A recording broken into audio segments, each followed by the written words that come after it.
Dragon core क्षेत्र, चाहे वह प्रारंभिक अवस्था में हो या चरम अवस्था में, वह तुरंत ही नष्ट हो सकता था। इस समय वह बस इस एल्डर के साथ खेल रही थी। धमाका! वह वर्ग तेजी से नीचे की ओर खिसका और सीधे लाल वस्त्रधारी एल्डर के ब्लेड की रोशनी को ढक लिया। जैसे ही उसने उसे ढक लिया, लाल वस्त्रधारी एल्डर द्वारा उत्सर्जित ब्लेड की रोशनी सीधे वर्ग द्वारा निगल ली गई। इस दृश्य ने अंततः लाल वस्त्रधारी एल्डर के हाव भाव को पूरी तरह बदल दिया। उसका दिल जोरों से धड़कने लगा और उसने तुरंत अपना सिर घुमाया, दहाड़ते हुए, एक साथ हमला करो। बिना कुछ कहे उसके बगल में खड़े दर्जनों लोगों ने भी खतरे को भांप लिया।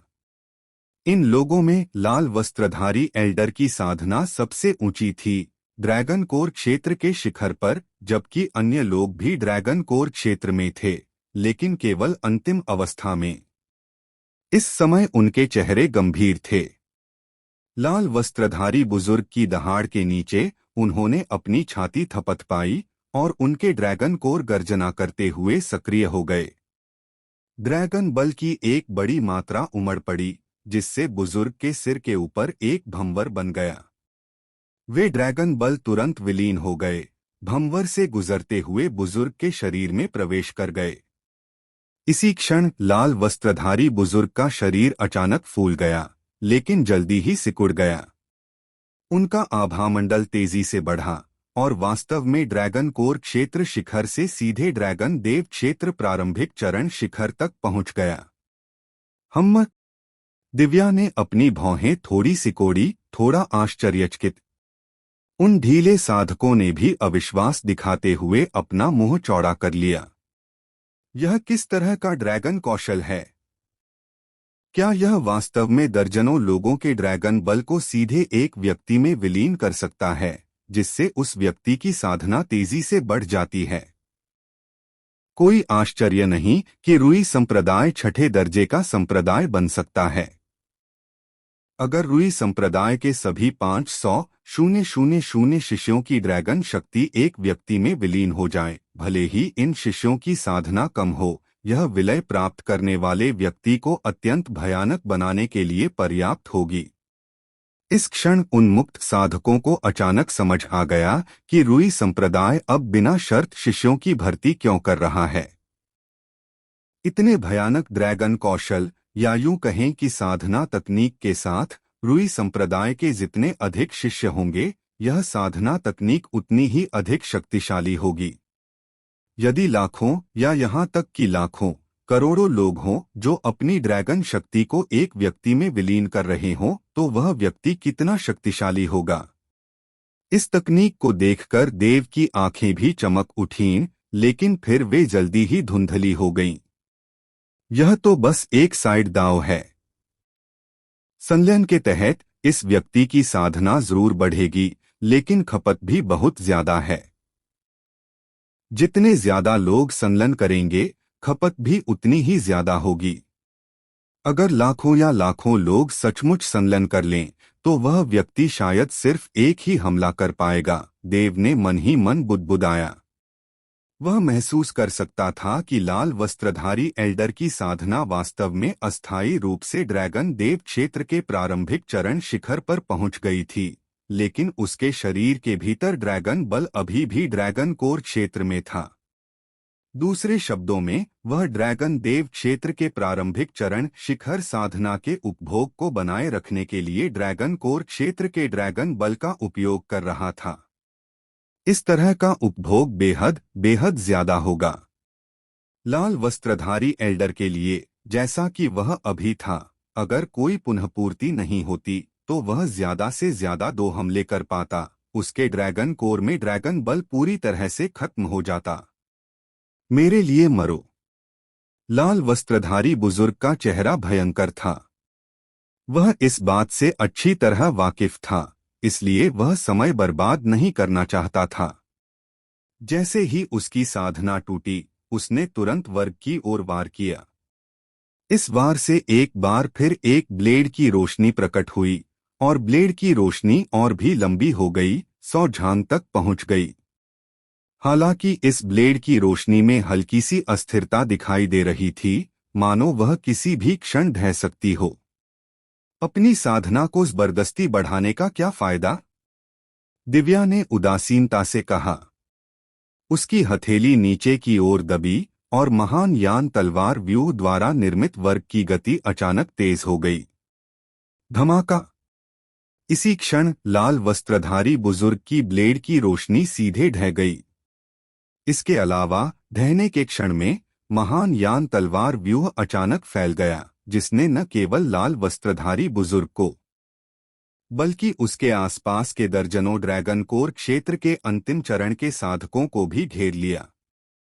इन ड्रैगन कोर दायरे के अंतिम चरण के साधकों की ड्रैगन शक्ति अभी अभी समाप्त हुई थी और उन्हें उसे पुनः भरने का समय नहीं मिला था। भले ही उन्होंने औषधीय गोलियां निगल ली हों, सबसे पहले आध्यात्मिक क्यूई का रूपांतरण होगा और उसे ड्रैगन शक्ति में बदलने में समय लगेगा। यह समय, जो सामान्य दिनों में उनके लिए शायद ज्यादा लंबा न हो, इस समय वर्षों जैसा लग रहा था। मुहर! दिव्या की आंखें चमक उठीं जब उसकी दाहिनी तर्जनी और मध्यमा उंगलियां फैलीं और वर्ग की ओर इशारा किया, तो दोनों उंगलियां आपस में दब गईं। गड़गड़ाहट! तुरंत वर्ग गड़गड़ाया और सिकुड़ गया। सारा स्थान पूरी तरह से काला हो गया। इससे पहले कि लाल वस्त्रधारी एल्डर ड्रैगन देव दायरे के प्रारंभिक चरण शिखर तक पहुंचने के बाद अपना दूसरा हमला कर पाता, वह पहले ही कालेपन से नष्ट हो चुका था। नीचे हर कोई बस यही देख पा रहा था कि जैसे जैसे चौक सिकुड़ता गया, उसके अंदर मौजूद दर्जनों लोग लाल वस्त्रधारी बुजुर्ग से शुरू होकर अपनी चीखों के बीच कालेपन से ढक गए, एक तिहाई से, फिर आधे से, फिर पूरी तरह से। सब जानते थे कि यह कालापन फटे हुए अंतरिक्ष का कालापन था और यह लाल वस्त्रधारी बुजुर्ग उस कालेपन से ढका नहीं था, बल्कि महान यान तलवार समूह द्वारा चुपचाप मारा गया था। लाल वस्त्रधारी बुजुर्ग के अलावा दर्जनों और चीखें निकलीं। जब तलवार समूह पूरी तरह सिकुड़ गया और एक बार फिर दर्जनों लंबी तलवारों में बदल गया, जो दिव्या की तरफ वापस उड़ गईं, तो दर्जनों लोग गायब हो गए थे। उनकी चीखों के अलावा कोई आवाज नहीं थी, मानो वे कभी प्रकट ही न हुए हों। न कोई लाश थी, न कोई खून। वे बस शून्य लोक में गायब हो गए, कभी वापस न लौटने के लिए। क्या यह तारों वाले आकाश के दिव्य रक्षकों का नेता है? ड्रैगन कोर क्षेत्र के अंतिम चरण और ड्रैगन कोर क्षेत्र के शिखर साधकों को मारना बिल्कुल आसान है। क्या वह लाल वस्त्रधारी वृद्ध अभी अभी ड्रैगन देव क्षेत्र के प्रारंभिक चरण के शिखर पर नहीं पहुंचा था? उसकी शक्ति अनगिनत गुना बढ़ गई थी, तो फिर उसके पास प्रतिरोध करने की बिल्कुल भी शक्ति क्यों नहीं थी?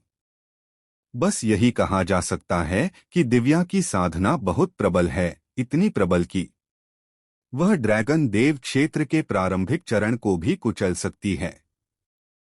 लेकिन वह मुझे ऐसा एहसास दिलाती है जैसे वह सिर्फ ड्रैगन रक्त क्षेत्र में ही है। मूर्ख! अगर इतनी शक्तिशाली साधिका अपनी साधना को छिपाना चाहती है, तो तुम्हें इसका एहसास कैसे हो सकता है? उन ढीले साधकों के मुंह से चर्चा की लहरें उठीं। कई लोगों ने कभी सोचा था कि दिव्या ज्यादा सुंदर नहीं थी, लेकिन उसका शरीर बेहद आकर्षक था, जिससे वे भावुक और वासना से भर जाते थे। लेकिन इस पल वे सब समझ गए कि दिव्या एक गुलाब था और वह कांटों से भरा हुआ। इस समय रुई शहर के मध्य क्षेत्र में महलों का एक विशाल परिसर था। उसे देखते ही अनगिनत महल ऊंचे, घनी आबादी वाले और बेहद आलीशान दिखाई दे रहे थे। जिसने भी पूर्वी मकबरा साम्राज्य की शाही राजधानी देखी होगी, उसे जरूर पता चलेगा कि यहाँ की विलासिता पूर्वी मकबरा साम्राज्य से थोड़ी ही कम थी। ये महल एक बड़े पहाड़ पर बने हुए प्रतीत होते थे, जिनकी ऊंचाई, आकार और आकार अलग अलग थे। अनगिनत महलों के बीच में एक छोटी सी झील थी, जहां साधारण दिखने वाली मछलियों के समूह दिखाई दे रहे थे। यहाँ कई महिलाएं खड़ी थीं, कुछ अधेड़, कुछ युवा, कुछ बच्चे और कुछ बुजुर्ग। वे सभी अपने हाथों में तरह तरह की चीजें लिए हुए थीं, और जब भी इन्हें पानी में फेंका जाता तो मछलियां उन्हें लेने के लिए दौड़ पड़ती। महल परिसर में बाजार जैसी चहल पहल थी, और आने जाने वाला हर व्यक्ति रुई संप्रदाय के वस्त्र पहने हुए था। रुई संप्रदाय एक संप्रदाय था और एक परिवार भी। इस परिवार को चैन परिवार कहा जाता था, और जिस विशाल पर्वत पर महल परिसर बना था उसे आकाश पर्वत कहा जाता था। यह स्थान मूलतः वीरान था, लेकिन रुई संप्रदाय की स्थापना के बाद इसे बलपूर्वक एक चहल पहल वाले क्षेत्र में बदल दिया गया। यह कहना उचित होगा कि रुई शहर केवल एक शहर था और यह स्थान रुई संप्रदाय का वास्तविक मुख्यालय था। झील के पास एक महल में खिड़कियों के पास बहुत से लोग बैठे थे। ये लोग दो समूहों में बंटे हुए थे। एक समूह ने रुई संप्रदाय के वस्त्र पहने थे और दूसरे ने एक समान काले वस्त्र पहने थे। इन काले वस्त्रों की छाती पर दो बड़े अक्षर उकेरे गए थे, कंचन। ये लोग पंचधारा संप्रदाय कंचन मंडप से थे। संयोगवश कई विद्रोही संप्रदायों के बीच वास्तव में एक पंचधारा संप्रदाय था जिसे कंचन मंडप कहा जाता था। रुई संप्रदाय की तरफ एक अधेड़ उम्र का व्यक्ति सबसे आगे बैठा था। वह शादाब जैसा दिखता था, कढ़ाईदार ड्रैगन और फीनिक्स से सजे सुनहरे वस्त्र पहने हुए राजसी आभा बिखेर रहा था। उसके पीछे रुई संप्रदाय के दिग्गजों का एक समूह खड़ा था, कंचन मंडप के सदस्यों को देखते हुए बातें कर रहा था और हंस रहा था, लेकिन उनकी आंखों में गहरी आशंका थी। जहां तक कंचन मंडप की बात है, उसका नेता एक अधेड़ उम्र का व्यक्ति था जो लगभग 40 साल का लग रहा था। इस व्यक्ति का नाम वीरव था, जो कंचन मंडप का प्रधान बुजुर्ग था। हालांकि वह लगभग 40 साल का लग रहा था, लेकिन वास्तव में वह 300 से ज्यादा वर्षों तक जीवित रहा था।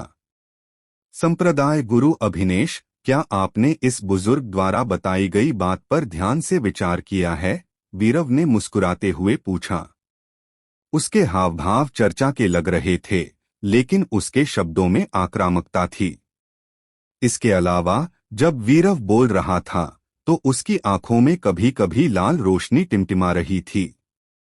हर बार जब लाल रोशनी चमकती तो वीरव से एक तेज रक्तिम क्यूई निकलती, जिससे रुई संप्रदाय का अधेड़ व्यक्ति चुपके से भौहें चढ़ा लेता, हालांकि वह उसे जाहिर नहीं करता था।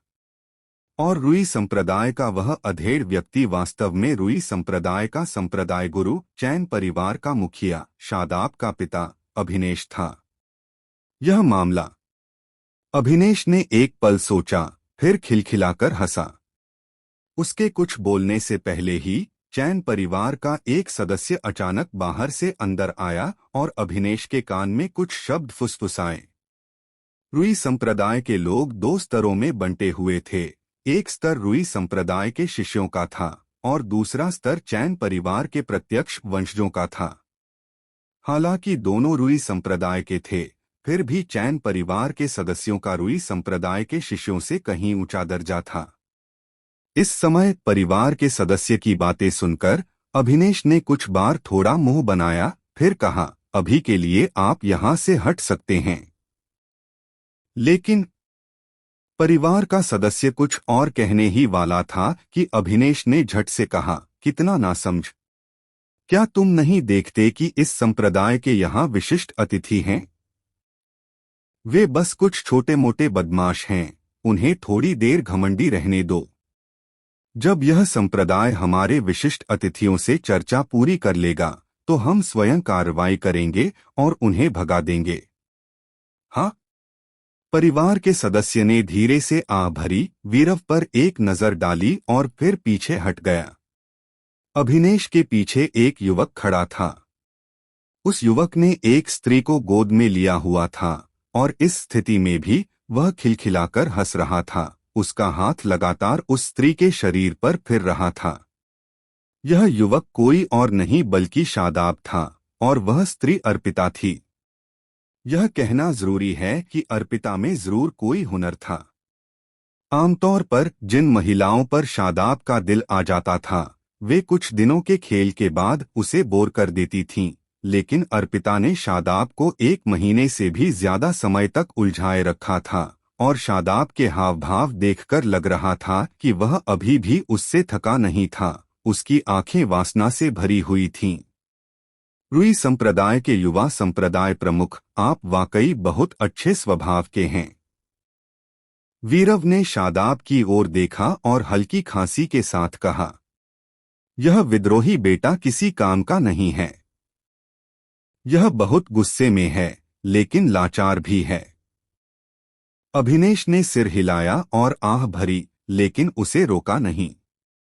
मानो उनकी बातें सुनकर शादाब की आंखों में इच्छा थोड़ी कम हो गई और उसने अभिनेश से कहा, बूढ़े अभिनेश, क्या वे बदमाश जिनके बारे में परिवार के सदस्य ने अभी बात की थी फीनिक्स संप्रदाय के थे?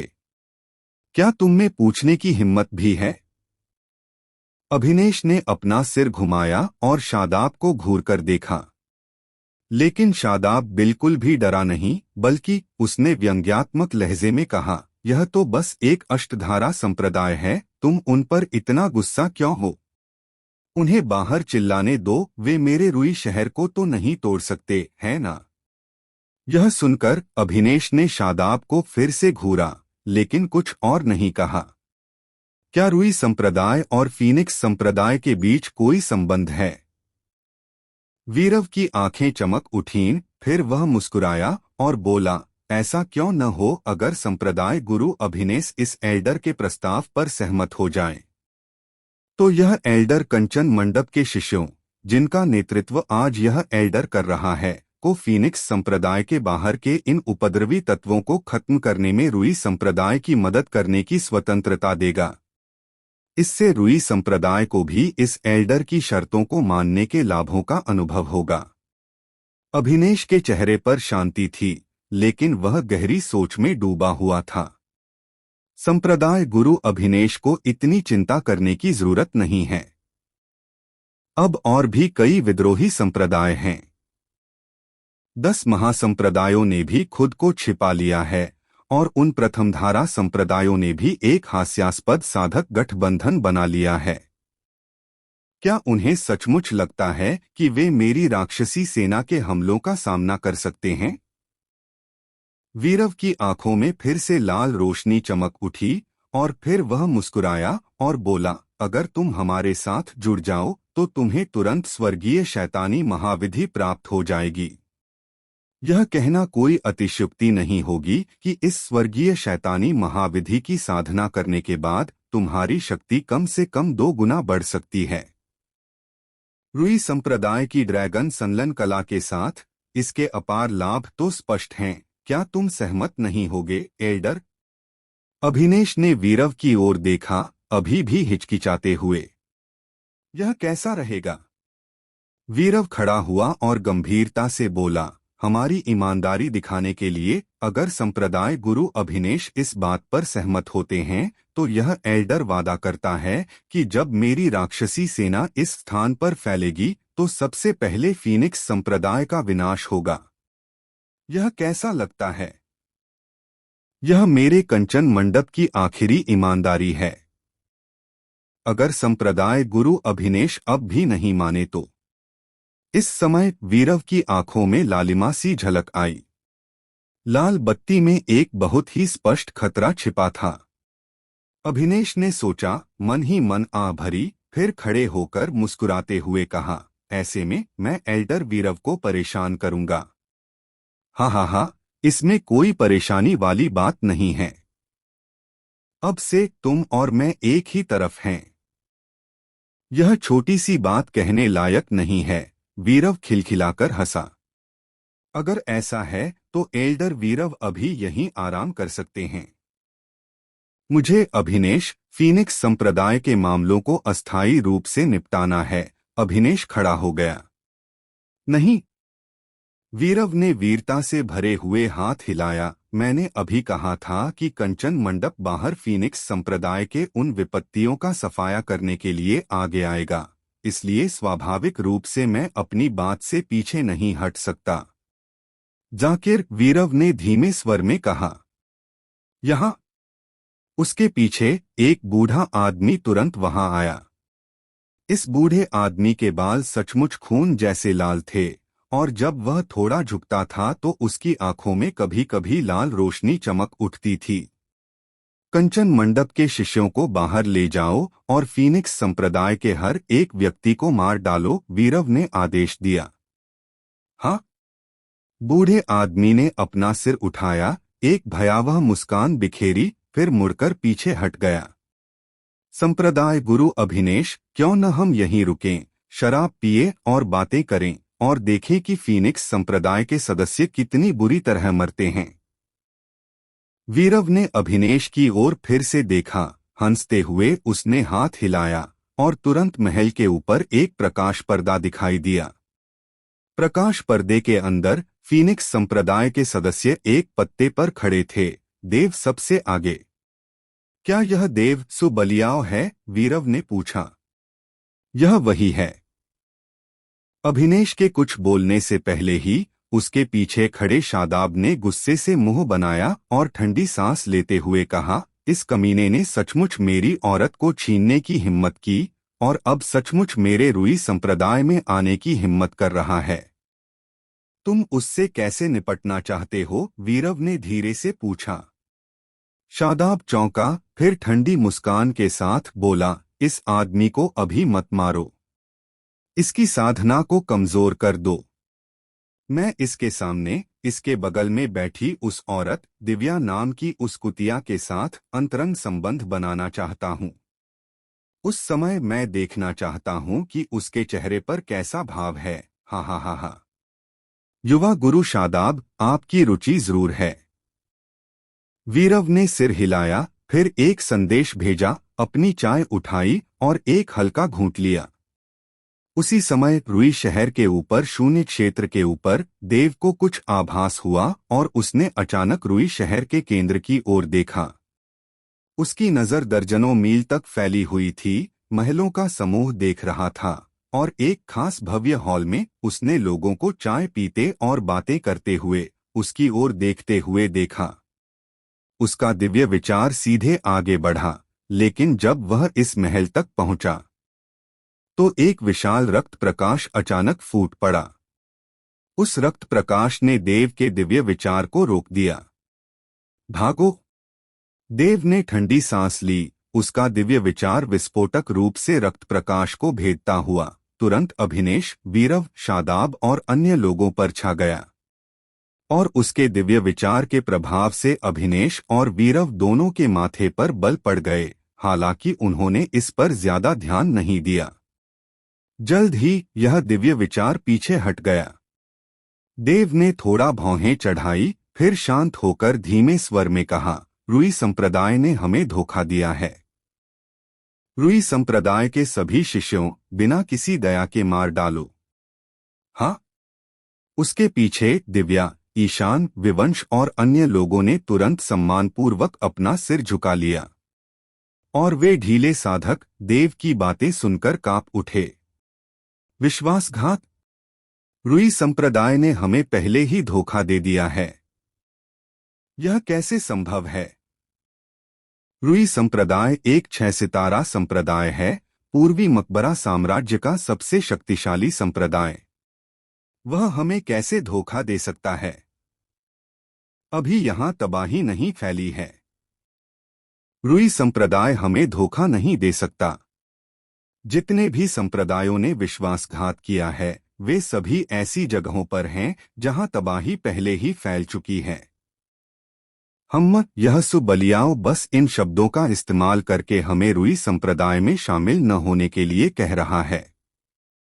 यह सही है, रुई संप्रदाय के पास फ्यूजन ड्रैगन फोर्स तकनीक है। जितने ज्यादा लोग होंगे वे उतने ही मजबूत होंगे। इस सुबलियाओं के पास वाकई गहरी योजनाएं हैं। कई ढीले साधकों ने ठंडी सांस ली, इस बात की बिल्कुल भी परवाह न करते हुए कि देव और दूसरे उन्हें सुन पा रहे हैं या नहीं। और उनकी ठंडी सांसें स्वाभाविक रूप से देव के कानों में और कई फीनिक्स संप्रदाय के शिष्यों के कानों में पड़ी। इस समय फीनिक्स संप्रदाय के शिष्यों ने एक साथ अपना सिर घुमाया। उनकी निगाहें नीचे ढीले साधकों पर ठंडी नजरों से घूम रही थीं और उनकी आंखों में हत्या का इरादा फैल रहा था। छोड़ो भी, ये तो बस बेवकूफों का झुंड हैं, देव ने उदासीनता से कहा। फिर अचानक अपना सिर घुमाया और दूर की ओर देखा।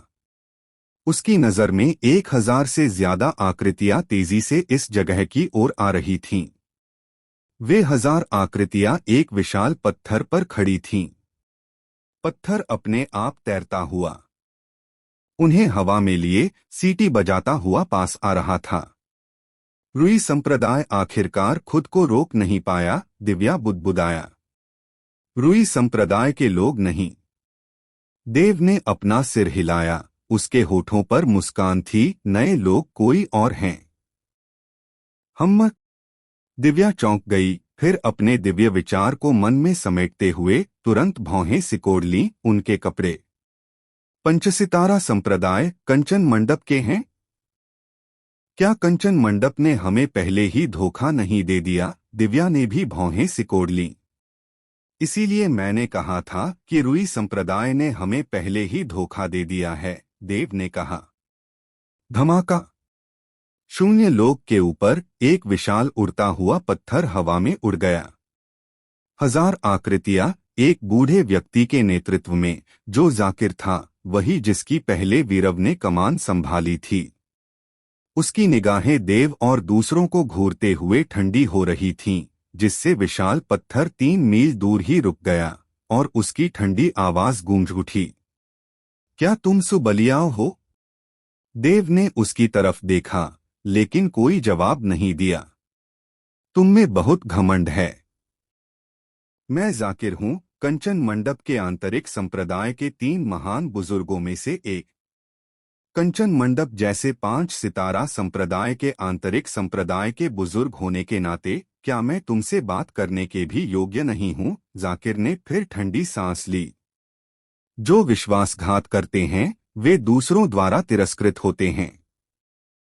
आपसे बात करने से मेरा मुंह गंदा हो जाएगा, देव ने आखिरकार कहा। उसका स्वर शांत था, फिर भी उसके शब्द बेहद तीखे थे। दूसरों द्वारा तिरस्कृत? हाँ हाँ हाँ हाँ। जाकिर अचानक हंस पड़ा। सुबलियाओ, ओह सुबलियाओ, क्या तुम जानते हो कि एक बुद्धिमान व्यक्ति के लिए परिस्थितियों के अनुकूल ढलने का क्या अर्थ होता है? अब ड्रैगन मार्शल महाद्वीप पर दानव जाति का बोलबाला है। 10 महासंप्रदायों को बंद कर दिया गया है और उनके संबद्ध प्रथम श्रेणी के संप्रदायों ने या तो विश्वासघात किया है या अलग हो गए हैं, यहाँ तक कि उस बंजर भूमि में एक साधक गठबंधन भी बना लिया है। क्या तुम्हें लगता है कि तुम्हारा अहंकार वास्तविकता के कहर का सामना कर सकता है? देव के चेहरे पर शांति बनी रही, लेकिन इस व्यक्ति की ओर उसकी निगाहों में अधीरता का एक संकेत धीरे धीरे उभर आया। और नीचे के साधक यह देखकर कि नए लोग रुई संप्रदाय से नहीं बल्कि कंचन मंडप से थे, सभी दंग रह गए। जिन कंचन मंडप, वे अब भी बाहर आने की हिम्मत रखते हैं। एक विश्वासघाती संप्रदाय ड्रैगन मार्शल से कटा हुआ, स्वर्ग में सभी द्वारा तिरस्कृत, वे दुनिया के साथ कैसे सहअस्तित्व में रह सकते हैं? कोई आश्चर्य नहीं कि संप्रदाय गुरुदेव ने कहा कि रुई संप्रदाय ने हमें धोखा दिया है।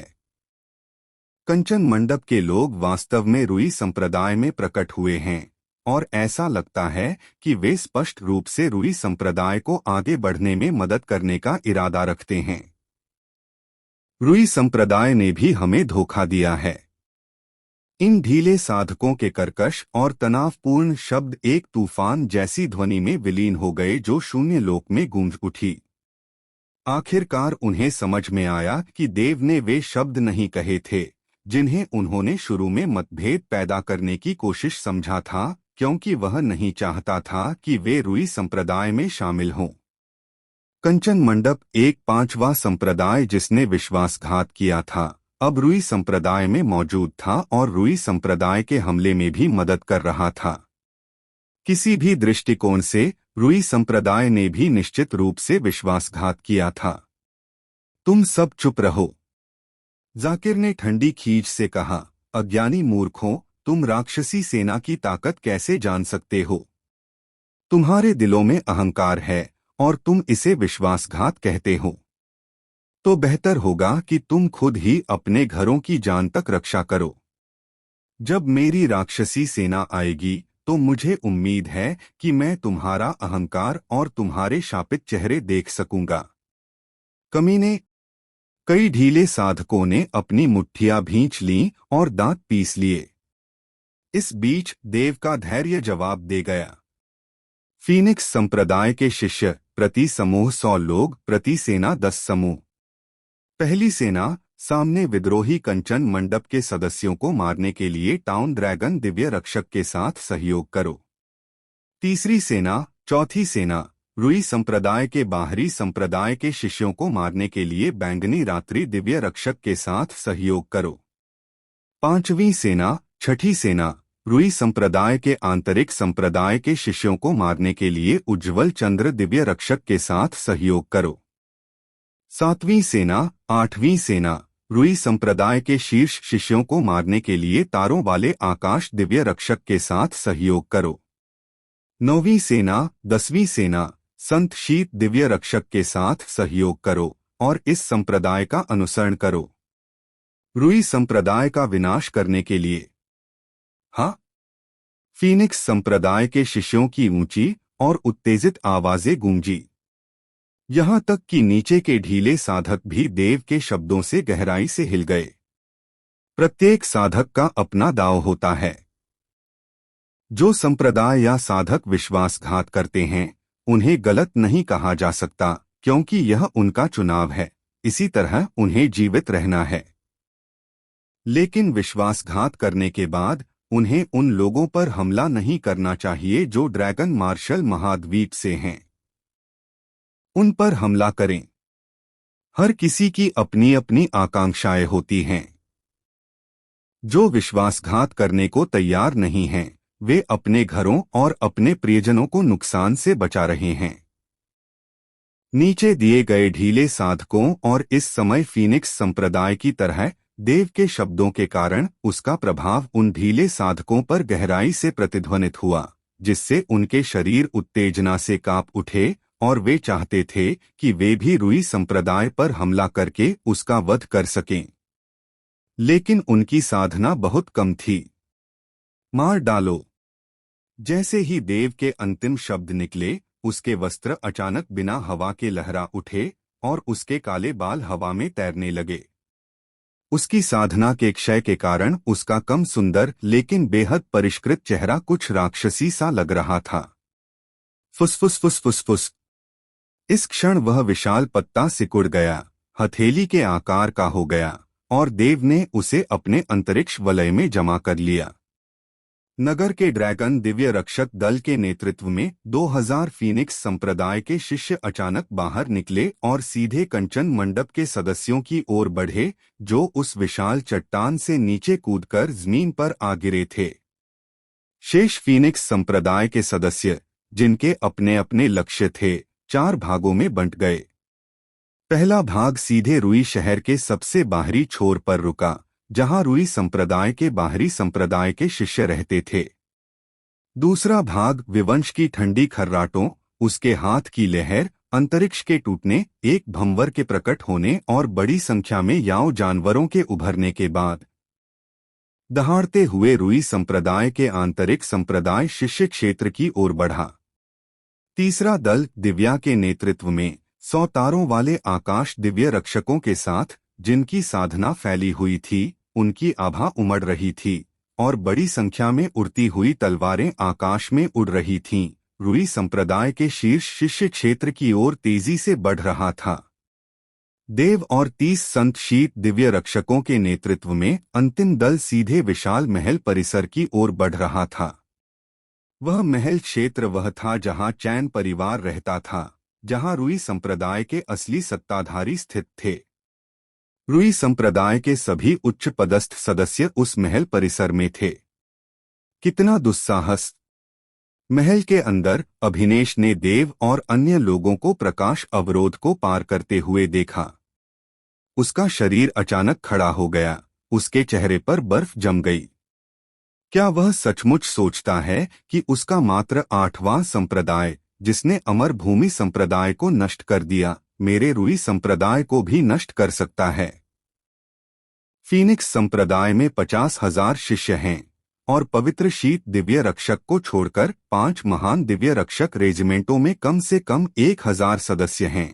अभिनेश के पीछे खड़े सफेद बालों वाले बूढ़े व्यक्ति ने कहा, जो पहले शादाब के साथ था। सुबलियाओ बहुत घमंडी है। अगर उसने अपने संप्रदाय की पूरी ताकत मेरे रुई संप्रदाय पर हमला करने के लिए लगा दी होती तो बात अलग होती, लेकिन वह सिर्फ 400 से ज्यादा दिव्य रक्षक और सिर्फ 10,000 शिष्य लेकर आया है। मेरे रुई संप्रदाय में 5 लाख से ज्यादा शिष्य हैं। अगर उनमें से हर एक थूक दे तो शायद उन्हें जिंदा ही डुबो सकता है। उसने उस कुतिया को मेरे पास भेजने की जिद की। मैं क्या कर सकता था? शादाब के चेहरे पर ठंडक थी क्योंकि वह भी प्रकाश अवरोधक को देख रहा था। यह सुबलियाओ बहुत प्रतिभाशाली है। अगर उसने संप्रदाय गुरु अभिनेश को नाराज न किया होता तो मैं सचमुच उसे फीनिक्स संप्रदाय को मेरी राक्षसी सेना में शामिल होने के लिए मना लेता। वीरव ने हंसते हुए कहा, देव के आने से बिल्कुल भी बेपरवाह। संरक्षक कुल प्रकाश अवरोधक को सक्रिय करो। अभिनेश ने ठंडी सांस ली। अगर उसके सुबलियाओं में मेरे संरक्षक कुल प्रकाश अवरोध को भेदने की क्षमता है तो वह मुझसे संप्रदाय के विनाश के बारे में बात कर सकता है। हाँ? सफेद बालों वाले बूढ़े ने सिर हिलाया, फिर एक क्रिस्टल निकाला और ठंडे स्वर में आदेश दिया, संरक्षक कुल प्रकाश अवरोध को सक्रिय करो। संरक्षक कुल प्रकाश अवरोध को सक्रिय करो। क्रिस्टल के माध्यम से प्रसारित ये शब्द पूरे महल परिसर में गूंज उठे, जिससे सभी उन्हें सुन सके। यहाँ तक कि झील के किनारे आराम से मछलियों को निहार रही महिलाओं ने भी उन्हें स्पष्ट रूप से सुना। ये सभी महिलाएं चैन परिवार की सदस्य थीं। इस समय सफेद बालों वाले बूढ़े के शब्दों को सुनकर उनके भाव अपरिवर्तित रहे, बल्कि तिरस्कार का भाव प्रकट हुआ। एक और संप्रदाय मौत की तलाश में आ रहा है। वे कहते हैं कि सुबलियाओ बहुत सुंदर है। मैं उसे देखना चाहूंगा।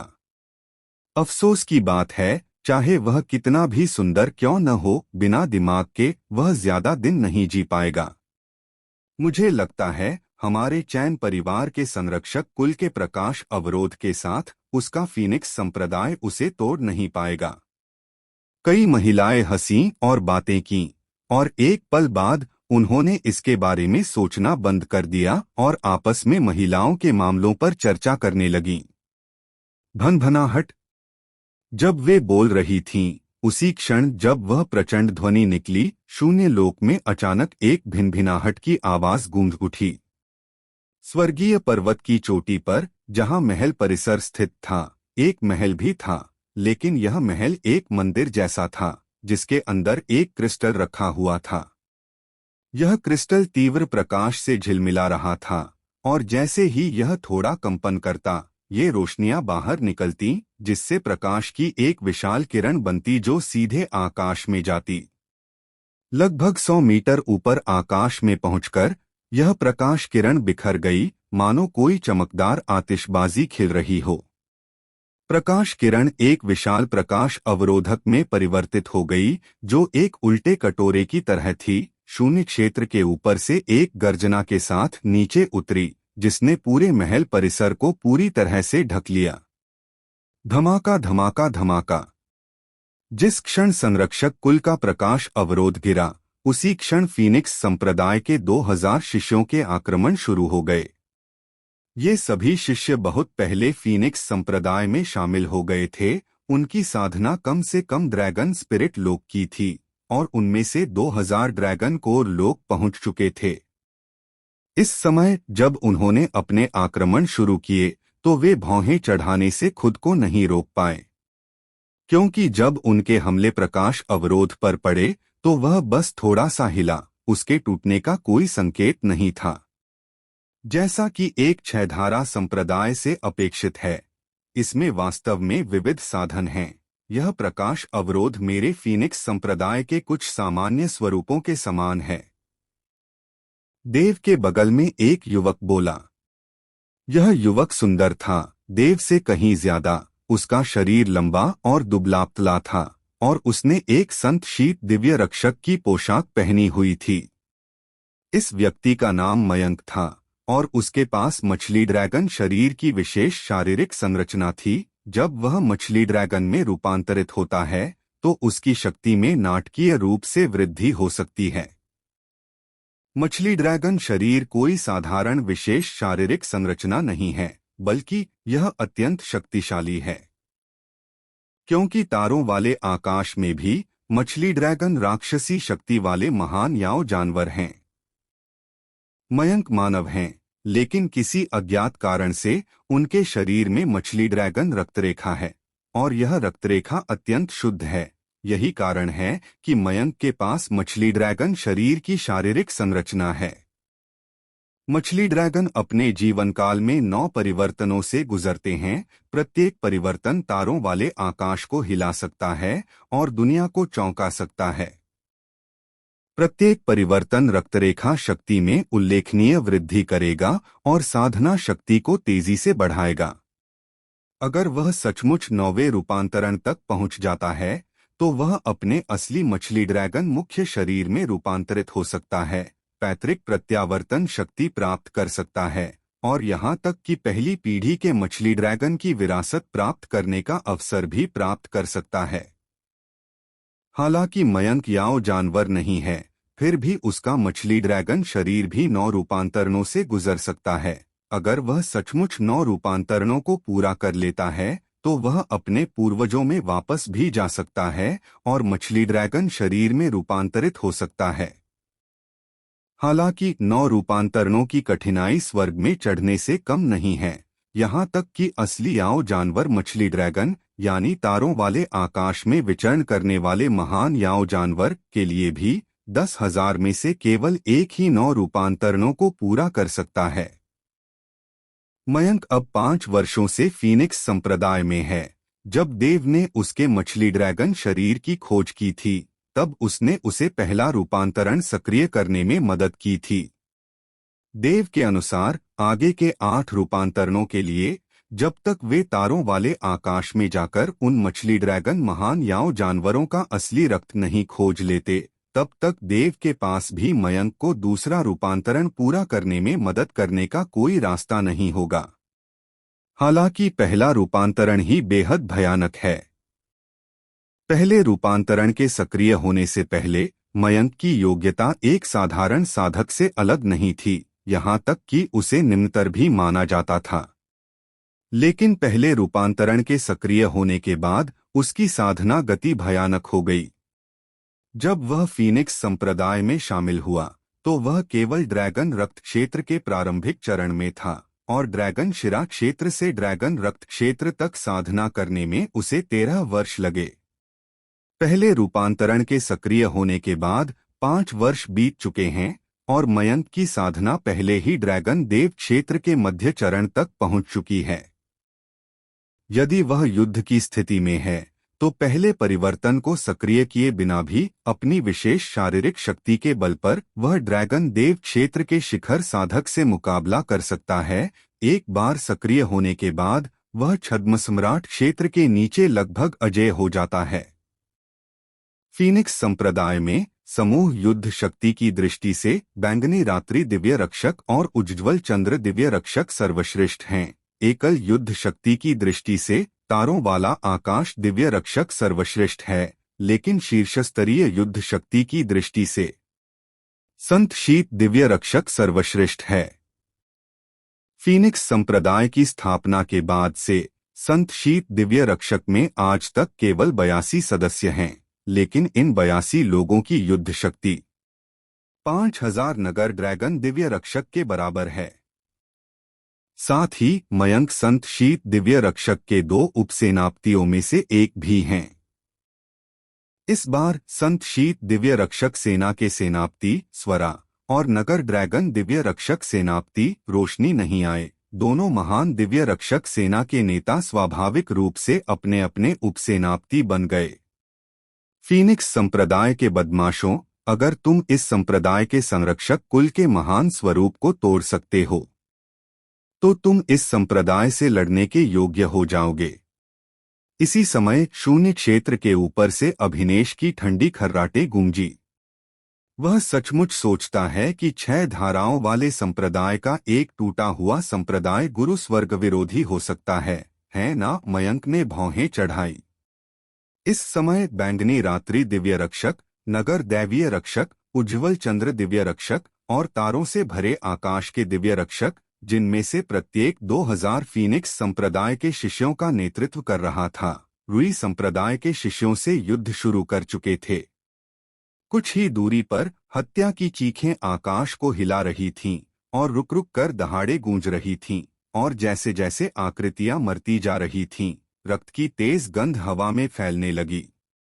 बैंगनी रात्रि दिव्य रक्षक की ओर ईशान शून्य क्षेत्र में खड़ा था। उसके चारों ओर सैकड़ों बैंगनी रात्रि दिव्य रक्षक थे। उनके हमलों से धरती हिला देने वाली गर्जनाएं हुईं और विभिन्न जादुई मंत्र मानो मुक्त हों जमीन की ओर फट पड़े। विभिन्न फीनिक्स संप्रदाय के शिष्यों के शरीर पर पृथ्वी रक्षक प्रकट हुए और इस समय जमीन से अनगिनत बड़े पेड़ उग आए। इन पेड़ों पर अनगिनत लताएं थीं और उससे भी ज्यादा लताओं पर तीखे कांटे उग आए थे। इन लताओं से जो भी टकराता वह निश्चित रूप से सीधे कांटों से छेदा जाता। आग की एक भयानक लपट भी टिमटिमा रही थी, जिससे 10 किलोमीटर के दायरे में भीषण गर्मी पड़ रही थी।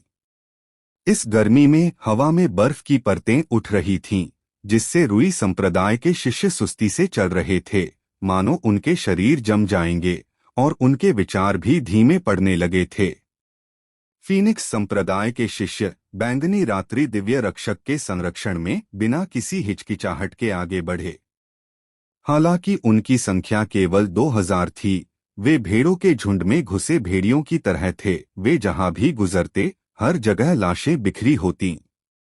उनकी साधना कम से कम ड्रैगन स्पिरिट लोक की थी, जबकि रुई संप्रदाय के इन बाहरी संप्रदाय के शिष्यों की साधना हालांकि बहुत अधिक थी, ज्यादातर ड्रैगन शिरा लोक और ड्रैगन रक्त लोक की थी। अगर भाग्यशाली होते तो उनमें सबसे ऊंचा ड्रैगन स्पिरिट लोक होता, और तब भी उनकी संख्या बहुत कम थी। रुई संप्रदाय के बाहरी संप्रदाय के शिष्यों के लिए यह कोई युद्ध नहीं, बल्कि एक नरसंहार था, एक तरफा नरसंहार। दूसरी ओर bright moon divine guard phoenix संप्रदाय की 5वीं और 6ठी सेना के साथ रुई संप्रदाय के आंतरिक संप्रदाय के शिष्यों से युद्ध कर रहे थे। 5वीं और 6ठी सेना में 500 ड्रैगन कोर क्षेत्र साधक थे, और बैंगनी रात्रि दिव्य रक्षक के हाथ के एक झटके से बैंगनी रात्रि दिव्य रक्षक द्वारा नियंत्रित शून्य क्षेत्र से सैकड़ों हजारों याओ जानवर दहाड़ते हुए बाहर निकले और भीड़ पर टूट पड़े। खासकर विवंश के साथ 7वें स्तर के ग्रैंड मैजिस्टर के रूप में उनकी साधना ने उन्हें शून्य क्षेत्र भंवर से 5 स्तरीय याओ जानवरों को बुलाने की अनुमति दी। 5 स्तरीय याओ जानवर ड्रैगन देव क्षेत्र के शक्तिशाली लोगों के बराबर हैं। ऐसे याओ जानवर भीड़ में प्रवेश करते हुए पूरी तरह से नरसंहार कर रहे थे। उनके विशालकाय आकार तेजी से सरपट दौड़ते हुए कुछ रुई संप्रदाय के शिष्यों को जो समय पर बच नहीं पाए, या तो कुचलकर मार डाला गया या रौंदकर मार डाला गया, और 5वीं और 6ठी सेना के 2000 शिष्य बैंगनी रात्रि दिव्य रक्षक द्वारा प्रदान किए गए पृथ्वी रक्षक के साथ भी भीड़ पर टूट पड़े और नरसंहार शुरू कर दिया, क्योंकि रुई संप्रदाय के आंतरिक संप्रदाय के शिष्य पूरी तरह से भयभीत थे और उनमें युद्ध करने की कोई इच्छा नहीं थी। याओ राक्षसों के लगातार आघात के कारण रुई संप्रदाय के आंतरिक संप्रदाय के शिष्यों को कमोबेश कुछ चोटें आई थीं। जो वास्तव में सुरक्षित थे वे परिधि पर थे। वे युद्ध में शामिल होना चाहते थे, लेकिन वे उड़ नहीं सकते थे, और अगर वे परिधि से हमला करते तो फीनिक्स संप्रदाय के सदस्यों पर हमला करना तो दूर, वे शायद पहले अपने ही लोगों को मारते। इन परिस्थितियों में बैंगनी रात्रि दिव्य रक्षक द्वारा दिए गए पृथ्वी रक्षक को लेकर 5वीं सेना और 6ठी सेना के 2000 शिष्य भी भीड़ में घुस गए और नरसंहार किया। दूर से फीनिक्स संप्रदाय के शिष्यों के संपर्क में आते ही रुई संप्रदाय के ऊपर आकाश में एक भयानक रक्त की धुंध फैल गई। यह लाल बादल के एक धब्बे जैसा था, भयानक रूप से घना, और इसके भीतर की घनी रक्तिम आभा ने बाहर खड़े लाखों मुक्त साधकों की आंखें चौड़ी कर दीं। अनगिनत दूरियां पीछे हट गए, ठंडी हवा में हाँफने लगे और अविश्वास करने लगे। क्या यही फीनिक्स संप्रदाय की ताकत है? फीनिक्स संप्रदाय एक 8वीं श्रेणी का संप्रदाय। अनगिनत लोग आपस में बुदबुदाते हुए बोले। उन्होंने फीनिक्स संप्रदाय के बारे में सिर्फ सुना था, उसे कभी प्रत्यक्ष रूप से नहीं देखा था।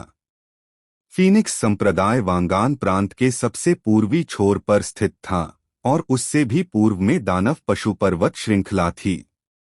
दूसरी ओर ये मुक्त साधक हमेशा वांगान प्रांत के सबसे पश्चिमी छोर पर पिंगल प्रांत के पास रहते थे। उनके बीच की दूरी बहुत ज्यादा थी, इसे देखना तो दूर की बात थी। यहाँ तक कि जो अफवाहें उन्होंने सुनी थीं, वे भी कुछ हद तक अवास्तविक थीं। इस समय वे यह नहीं देख पा रहे थे कि रुई शहर में किस तरह का युद्ध हो रहा है, लेकिन आकाश में छाए घने लाल बादल और उससे निकलती तीखी चीखों से कोई भी अंदाजा लगा सकता था कि यह युद्ध बेहद दुखद होगा। अगर सिर्फ 10,000 फीनिक्स संप्रदाय के शिष्य मारे गए होते तो ऐसा लाल बादल न उठता।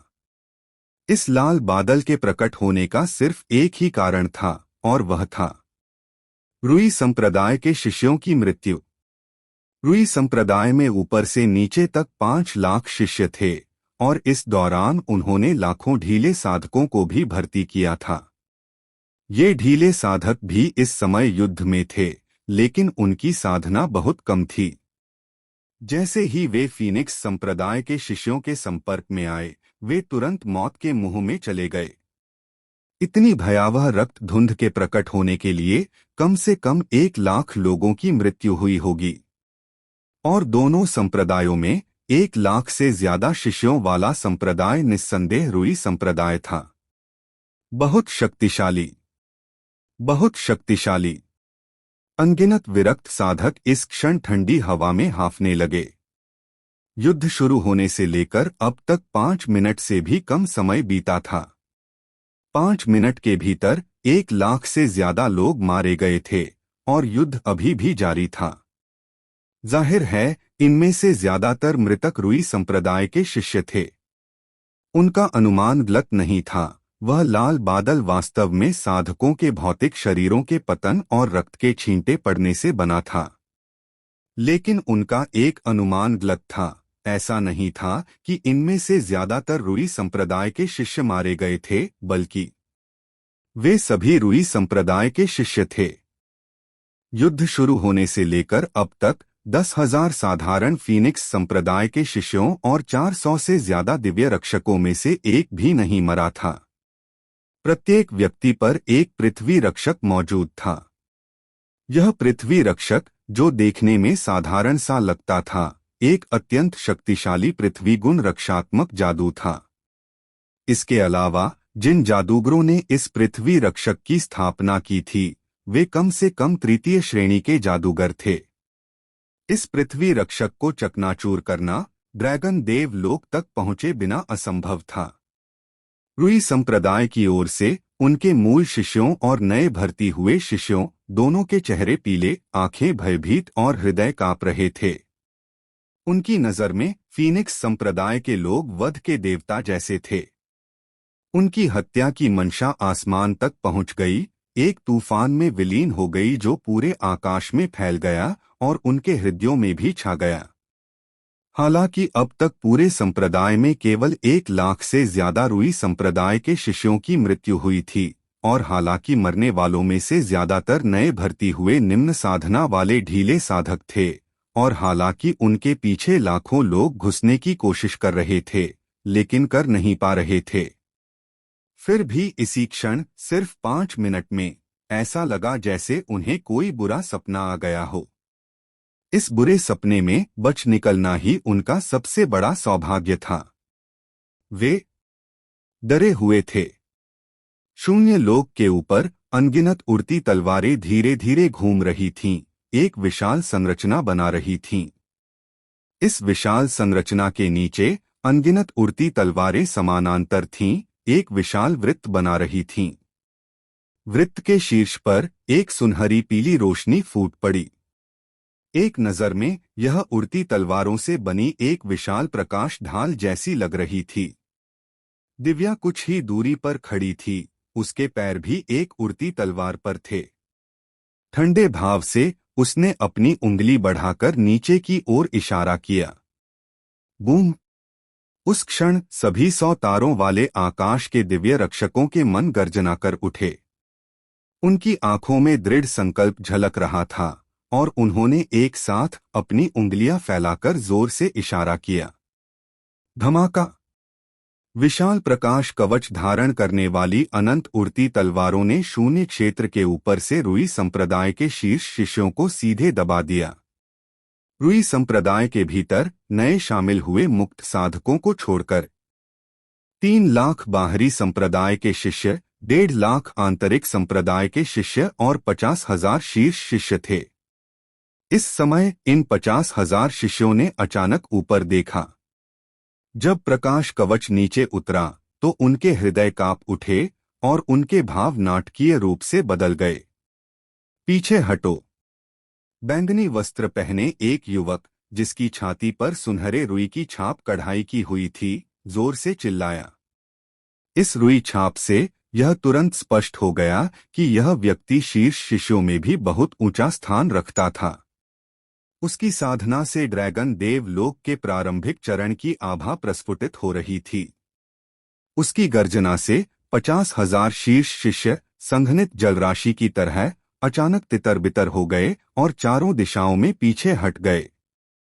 हालांकि अंततः उनकी वापसी उड़ती तलवार की प्रकाश ढाल जितनी तेज नहीं थी। धमाका! 5,000 शीर्ष शिष्य सीधे प्रकाश ढाल से आच्छादित हो गए। जैसे ही वे आच्छादित हुए, प्रकाश ढाल के भीतर एक गर्जना गूंजी, जिसके बाद एक विशाल सुनहरे पीले प्रकाश का आविर्भाव हुआ। वह प्रकाश उड़ती तलवार के प्रेतों की एक श्रृंखला थी। पूरा प्रकाश ढाल इन उड़ती तलवार के प्रेतों से भर गया था। 5,000 रुई संप्रदाय के शीर्ष शिष्यों ने चाहे कोई भी साधना या विधि अपनाई हो, वे सभी इन उड़ती तलवार के प्रेतों के नीचे ढह गए। वे एक उड़ती तलवार के प्रेत को रोक सकते थे, लेकिन 10 को नहीं। वे 10 को रोक सकते थे, लेकिन 100 को नहीं। और इसी क्षण उस प्रकाश ढाल के भीतर हजारों, यहां तक कि लाखों उड़ती तलवार के प्रेत एक पीले तूफान में बदल गए। जैसे ही यह घूमा, रुई संप्रदाय के सभी शिष्य पूरी तरह से निगल गए। आह! फीनिक्स संप्रदाय, तुम अच्छी मौत न मरो। अपनी अन्यायी आत्माओं के साथ मैं तुम्हारे फीनिक्स संप्रदाय को श्राप देता हूं कि तुम पीढ़ी दर पीढ़ी एक दिन से ज्यादा जीवित न रहो। प्रकाश ढाल के भीतर से तीखी चीखों की एक श्रृंखला निकली। ये चीखें धीमी और धीमी होती गईं, जबकि भीतर का रक्त का कोहरा और घना होता गया। अंत में उड़ती तलवारों द्वारा निर्मित रक्त पीले तूफान में रक्त का कोहरा भर गया और वह लाल पीले रंग में बदल गया। दिव्या ने ठंडी सांस ली, अपनी उंगली उठाई और प्रकाश ढाल तुरंत केंद्रीय क्षेत्र से बिखर गई। हजारों उड़ती तलवारों में बदल गई, जो 100 तारों वाले आकाश के दिव्य रक्षकों के पास जा गिरी। इस क्षण को फिर से देखने पर वह जगह जहां प्रकाश ढाल थी, खून से लथपथ थी। इस खूनीपन से लोगों को उल्टी आने लगी, यहां तक कि साधक भी बेहद घृणा महसूस करने लगे। मांस और खून के टुकड़े बिखरे पड़े थे और जमीन पर कुछ आंखें भी बिखरी हुई दिखाई दे रही थीं। हर जगह बाल खून से सने हुए थे और दूर तक एक नदी बह रही थी। वह ताज़ा खून से बनी नदी थी। लाशों के पहाड़ों का कल्पित दृश्य दिखाई नहीं दिया। जो दिखाई दिया वह खंडित अंग थे। एक भी व्यक्ति की पूरी लाश नहीं थी। उस तलवारनुमा संरचना के प्रहार और गला घोंटने के कारण कोई भी भौतिक शरीर अंत तक टिक नहीं सका। दरअसल दोनों संप्रदायों के लोग देख सकते थे कि जमीन पर अधूरी लाशों के अलावा पदार्थों के विभिन्न टुकड़े भी थे। ये स्पष्ट रूप से हथियार, रक्षात्मक उपकरण और जीवन रक्षक उपाय थे। अब उन्हें देखकर ये सभी वस्तुएं चूर्ण विक्षत हो गई थीं, जिससे उनके मूल पद का पता लगाना असंभव हो गया था। केवल इतना कि अब उनमें कोई आध्यात्मिक क्यूई नहीं थी। फीनिक्स संप्रदाय। युवक ने अचानक ऊपर देखा, उसकी आंखें लाल हो गईं और वह दिव्या और अन्य लोगों को घूर रहा था। तुम बहुत आगे जा रहे हो। अगर तुम कुछ महीने पहले मेरी जगह होते तो तुम अब भी यही सोचते कि इन लोगों की मौतें पर्याप्त नहीं हैं, दिव्या ने धीरे से कहा। अगर यह अतीत में होता, उसके परिवार के विनाश से पहले, तो यह दृश्य देखकर उसे असहनीय लगता। लेकिन जिस क्षण उसका परिवार नष्ट हुआ, उसके हृदय में व्याप्त दया शीतलता में बदल गई। यह भावशून्य शीतलता नहीं थी, बल्कि भावनाओं के कारण ही यह शीतल हो गई। उस दिन वह अंधेरे में छिप गई। उसका पूरा शरीर उसके माता पिता द्वारा सील कर दिया गया था, ताकि हान परिवार और अमर भूमि संप्रदाय उसकी उपस्थिति का आभास न कर सकें। उसने पूरे राजरक्षक परिवार को 1000 से ज्यादा लोगों की जान लेते हुए देखा, चाहे वे बूढ़े हों या जवान, बच्चे हों या औरतें। राजरक्षक परिवार के साधक लड़ते हुए मारे गए और राजरक्षक परिवार के सभी बुजुर्ग और जवान मारे गए और चुप करा दिए गए। 6 साल बाद भी दिव्या को वह नरसंहार आज भी साफ साफ याद है। उसी समय से उसने निर्दयी होना सीखा और समझ गई कि इस ड्रैगन मार्शल महाद्वीप में, जहां साधकों का सर्वोच्च शासन है, शक्ति के बिना सब कुछ एक भ्रम है। और फीनिक्स संप्रदाय के अनेक शिष्यों को भी असहनीय दया का कोई अंश नहीं महसूस हुआ। उनके भाव बर्फीले थे, उनकी हत्या की नियत आसमान छू रही थी। वध देवता मंडप में शामिल होने से लेकर अनगिनत लड़ाइयाँ, अनगिनत संप्रदायों का विनाश, रक्त दानव संप्रदाय से शुरू होकर सच्चा योद्धा संप्रदाय, फिर विचारशील संप्रदाय तक, जब तक पूरा वध देवता मंडप लगभग सुपर संप्रदायों द्वारा मिलकर नष्ट नहीं कर दिया गया। और वे सभी एक बार मर चुके थे। एक शक्तिशाली शत्रु का सामना करते समय शक्तिहीनता का एहसास आज भी उनके दिलों में अंकित है। यद्यपि रुई संप्रदाय और फीनिक्स संप्रदाय के बीच ज्यादा दुश्मनी नहीं थी, और यद्यपि वे कभी रुई संप्रदाय के किसी शिष्य से मिले भी नहीं थे, फिर भी वे जानते थे कि यह युद्ध अंततः छिड़ जाएगा, क्योंकि रुई संप्रदाय ने उन्हें धोखा दिया था। ड्रैगन मार्शल महाद्वीप पर ऐसे विश्वासघाती संप्रदाय ने इस विपत्ति में जीवन मरण का एक खूनी संघर्ष छेड़ दिया। अगर इन शिष्यों को अभी नहीं मारा गया, अगर रुई संप्रदाय का नाश नहीं हुआ, तो एक दिन फीनिक्स संप्रदाय को रुई संप्रदाय के आक्रमण का सामना करना पड़ेगा। यही युद्ध है, यही कारण है। अनगिनत युद्धों के बपतिस्मा ने फीनिक्स संप्रदाय के शिष्यों को निर्दयी होना सिखाया, उन्हें यह एहसास दिलाया कि अगर दुश्मन नहीं मरा तो वे स्वयं भी अवश्य मरेंगे। वास्तव में युद्ध का कोई कारण नहीं होता। यह कहना मुश्किल है कि कौन सही है और कौन गलत। अगर सही और गलत में अंतर करना ही पड़े तो केवल यही कहा जा सकता है कि उनका दांव अलग है और वे रुई संप्रदाय के विश्वासघात की तरह एक साथ षड्यंत्र नहीं रच सकते। 7वीं सेना, 8वीं सेना, रुई संप्रदाय के शीर्ष शिष्यों का सफाया करो। दिव्या ने युवक की ओर देखा, उसके चेहरे पर भावशून्य भाव थे और वह चिल्लाई, तारों वाले आकाश के दिव्य रक्षक, तलवार की संरचना की शक्ति से रुई संप्रदाय से सभी को खत्म कर दो। तुम्हारी इच्छा। युवक ने दांत पीसते हुए गरज कर कहा। रुई संप्रदाय के शिष्य, जिनके 5000 अनुयायी हैं और जिनके मूल में 3 या उससे ज्यादा रुई छाप हैं, वे मेरे रुई संप्रदाय की ड्रैगन संलयन कला का उपयोग करके रुई स्वर्ग छाप को गाढ़ा करें। उसके पीछे खड़े कई शिष्यों की आंखें पहले से ही लाल थीं, उनकी घृणा और हत्या की मंशा बेकाबू थी।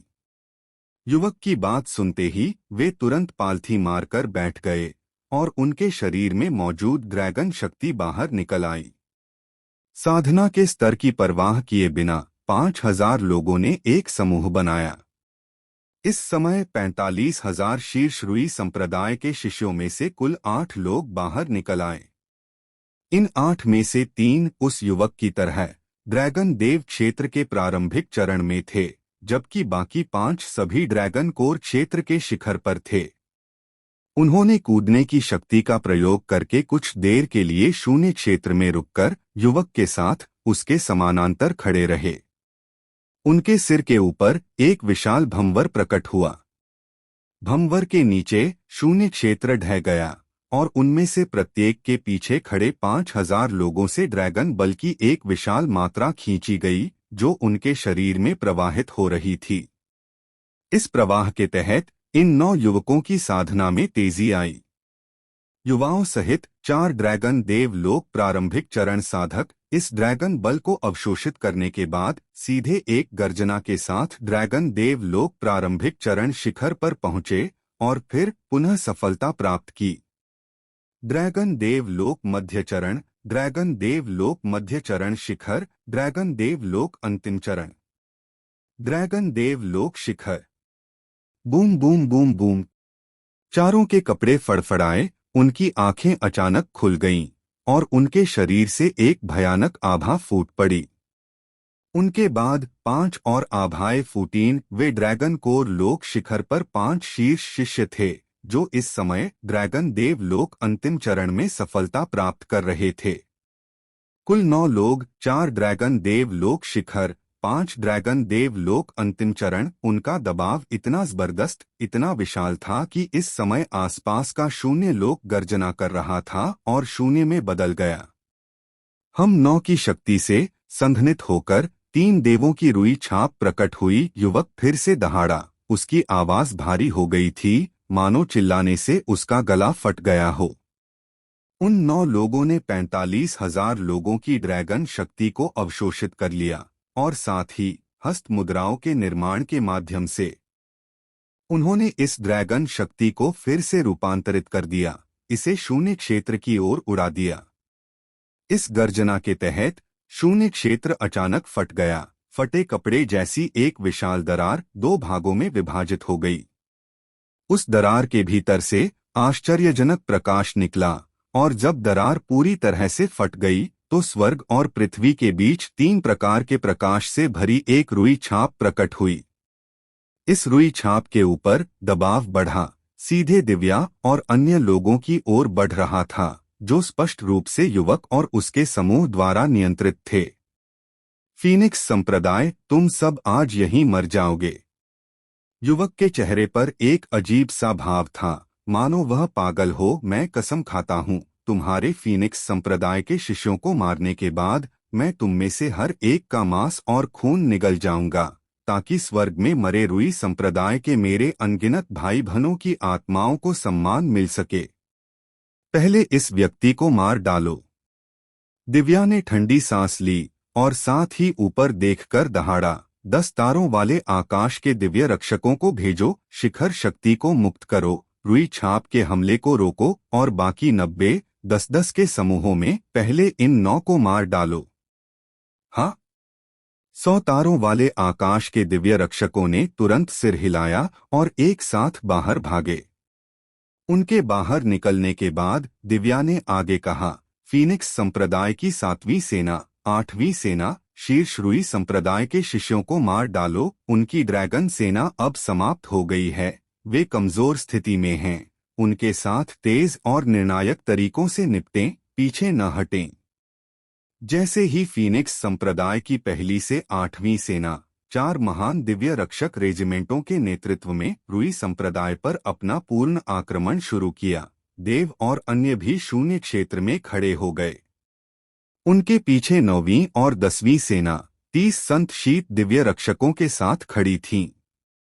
प्रत्येक संत शीत दिव्य रक्षक की एक विशेष शारीरिक संरचना थी और इस समय उनके भाव गंभीर थे।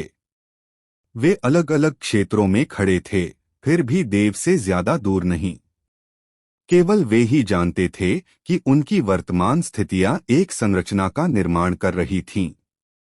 उनके मन में रुई संप्रदाय के प्रति एक अद्भुत हत्या का इरादा था, लेकिन उनका प्राथमिक लक्ष्य अभी भी पहले देव की रक्षा करना था। उन्होंने इस ड्रैगन शक्ति को फिर से रूपांतरित कर दिया, इसे शून्य क्षेत्र की ओर उड़ा दिया। इस गर्जना के तहत शून्य क्षेत्र अचानक फट गया। फटे कपड़े जैसी एक विशाल दरार दो भागों में विभाजित हो गई। उस दरार के भीतर से आश्चर्यजनक प्रकाश निकला, और जब दरार पूरी तरह से फट गई तो स्वर्ग और पृथ्वी के बीच 3 प्रकार के प्रकाश से भरी एक रुई छाप प्रकट हुई। इस रुई छाप के ऊपर दबाव बढ़ा, सीधे दिव्या और अन्य लोगों की ओर बढ़ रहा था, जो स्पष्ट रूप से युवक और उसके समूह द्वारा नियंत्रित थे।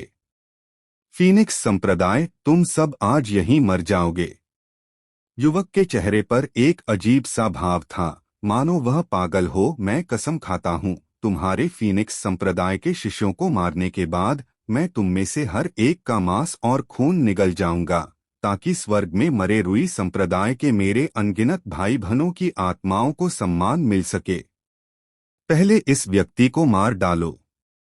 दिव्या ने ठंडी सांस ली और साथ ही ऊपर देखकर दहाड़ा, 10 तारों वाले आकाश के दिव्य रक्षकों को भेजो, शिखर शक्ति को मुक्त करो, रुई छाप के हमले को रोको और बाकी 90 10-10 के समूहों में पहले इन 9 को मार डालो। हाँ। 100 तारों वाले आकाश के दिव्य रक्षकों ने तुरंत सिर हिलाया और एक साथ बाहर भागे।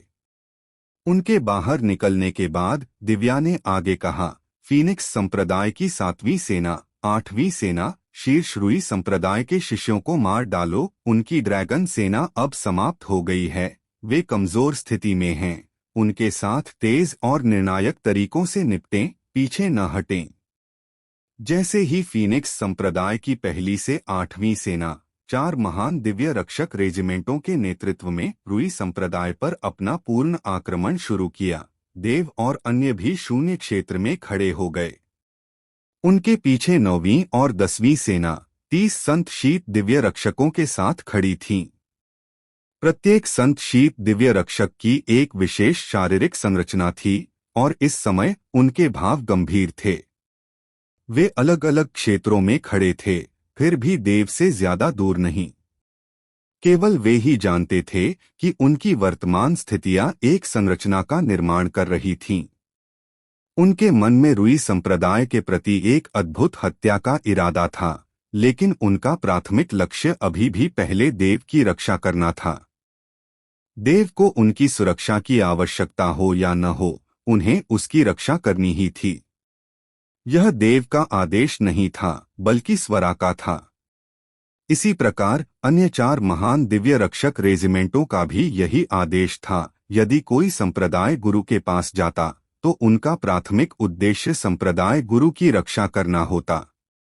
संत शीत दिव्य रक्षकों के पीछे 9वीं और 10वीं सेना 2000 फीनिक्स संप्रदाय के शिष्य सीधे खड़े थे। उनकी आभा अद्भुत थी, मानो 2000 संहारक देवता हों, बस संरक्षक कुल के प्रकाश अवरोध के टूटने का इंतजार कर रहे थे। फिर वे अपने सबसे शक्तिशाली तरीकों से सब कुछ मिटा देंगे। अभिनेश, अगर तुम अभी बाहर नहीं आए तो तुम्हारे सभी रुई संप्रदाय के शिष्य मर जाएंगे, देव ने संरक्षक कुल के प्रकाश अवरोध के बाहर से उदासीनता से कहा। रुई संप्रदाय पर हमला करने से पहले उसने स्वाभाविक रूप से जांच की थी और जानता था कि रुई संप्रदाय के संप्रदाय गुरु, जो चैन परिवार के कुलगुरु भी थे, का नाम अभिनेश था। महल के अंदर अभिनेश ने स्वाभाविक रूप से देव की बातें सुनी। उसने प्रकाश अवरोध को देखा। उसका चेहरा उदास और इतना भद्दा था कि ऐसा लग रहा था कि उसमें से पानी टपकेगा। उसने स्पष्ट रूप से देखा कि फीनिक्स संप्रदाय द्वारा रुई संप्रदाय के शिष्यों का लगभग नरसंहार किया जा रहा था और उसका हृदय लहूलुहान हो गया था। असंख्य शिष्य उसके रुई संप्रदाय की नींव थे। रुई संप्रदाय के लिए इस मुकाम तक पहुंचना आसान नहीं था। हालांकि इसका अधिकांश श्रेय अभिनेश को जाता है, लेकिन ये 5 लाख शिष्य भी अपरिहार्य थे। इस समय रुई संप्रदाय के शिष्यों का बड़े पैमाने पर वध देखकर अभिनेश का हृदय पहले से ही राक्षसी हत्या की भावना से भर गया था। हत्या की भावना से भरे होने के साथ साथ फीनिक्स संप्रदाय की शक्ति से अभिनेश का हृदय भी गहरा आघात पहुंचा। उसे अंततः समझ में आया कि उसने पहले फीनिक्स संप्रदाय को बहुत कम आंका था। उसने पहले सोचा था कि चूंकि फीनिक्स संप्रदाय इतना अहंकारी था कि केवल 10,000 शिष्य ही ला पाया, इसलिए आज यहाँ उसका विनाश निश्चित है। उसके मन में और सबके मन में फीनिक्स संप्रदाय के इतने कम शिष्य होने का कारण यह था कि फीनिक्स संप्रदाय स्वयं एक 8वीं श्रेणी का संप्रदाय था। हालांकि उन्होंने हाल ही में अमर भूमि संप्रदाय को नष्ट किया था, लेकिन यह हाल ही की बात है और शिष्यों की भर्ती के लिए समय ही नहीं था। और वे ढीले साधक या विलक्षण प्रतिभाएं जो अभी अभी उठे थे, स्वाभाविक रूप से संप्रदाय चुनते समय एक अधिक उन्नत संप्रदाय को चुनेंगे, क्योंकि केवल ऐसा संप्रदाय ही उन्हें पूरी तरह से साधना प्रदान कर सकता है, उन्हें दफन होने से बचा सकता है और ड्रैगन मार्शल महाद्वीप पर चलते समय उन्हें दूसरों को विस्मित करने की अनुमति दे सकता है। इसलिए अभिनेश और रुई संप्रदाय के सभी लोग मानते थे कि फीनिक्स संप्रदाय में कम लोग थे क्योंकि उनकी संख्या कम थी, जिसका अर्थ था कि आज और भी कम लोग आए। मात्र 10,000 लोगों के साथ अभिनेश का मानना था कि अगर रुई संप्रदाय 10,000 बाहरी संप्रदाय के शिष्य और 10,000 आंतरिक संप्रदाय के शिष्य यानी कुल 30,000 भेज दे तो फीनिक्स संप्रदाय को यहाँ बनाए रखने के लिए काफी होगा। लेकिन इस समय उसे पूरी तरह से पता था कि वह गलत था, बहुत गलत। फीनिक्स संप्रदाय के शिष्य कम इसलिए नहीं थे क्योंकि उसका संप्रदाय स्तर कम था। ऐसा इसलिए था क्योंकि फीनिक्स संप्रदाय शिष्यों की संख्या को नहीं, बल्कि शिष्यों की गुणवत्ता को प्राथमिकता देता था। किसी सेना की ताकत उसकी संख्या में नहीं, बल्कि उसके कुलीन वर्ग में होती है। आखिरकार उसे यह भी समझ में आ गया कि उसका विचार बिल्कुल बेतुका था। अगर बाहरी संप्रदाय के शिष्य, आंतरिक संप्रदाय के शिष्य और शीर्ष स्तर के शिष्य यानी कुल 30,000 1,000 भेज दिए जाएं, तो शायद फीनिक्स संप्रदाय के दांत भी नहीं भर पाएंगे, क्योंकि अब तक 10 मिनट बीत चुके थे और लगभग 1.5 लाख रुई संप्रदाय के शिष्य मर चुके थे। यह एक बेहद आश्चर्यजनक संख्या थी। 8वें दर्जे के संप्रदाय में शिष्यों की कुल संख्या शायद इतनी ही होगी या ज्यादा से ज्यादा कुछ दसियों हजार से भी ज्यादा। इस समय मरने वाले रुई संप्रदाय के शिष्यों की संख्या पहले से ही 8वें दर्जे के संप्रदाय के विनाश के बराबर थी और यह संख्या अभी भी बढ़ती जा रही थी। पूरे रुई संप्रदाय में बाहरी संप्रदाय के शिष्यों की दर्दनाक चीखें गूंज रही थीं, जिनका पूरी तरह से नरसंहार किया जा रहा था। आंतरिक संप्रदाय के शिष्यों की स्थिति भी कुछ खास अच्छी नहीं थी। उनकी साधना फीनिक्स संप्रदाय के शिष्यों से स्वाभाविक रूप से हीन थी।